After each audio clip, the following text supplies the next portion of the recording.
The ministry's roughly 300-page report indicates that the rehabilitative works under the emergency project took place across the country on paved and unpaved roads and required different levels of intervention.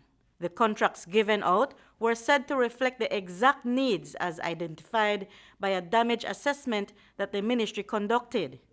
But the ministry indicated in its report that the roadworks were quick fixes to the urgent needs that arose at the time in order to restore interconnectivity as quickly as possible.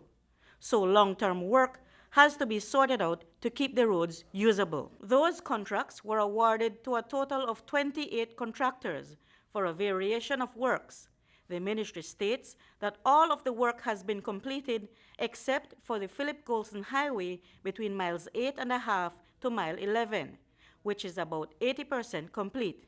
That project, being carried out by Rodla Construction Company Limited, is valued at $1,930,000. The total spent on the projects was $12.5 million, and this was in addition to $1,191,700 that the previous government had approved.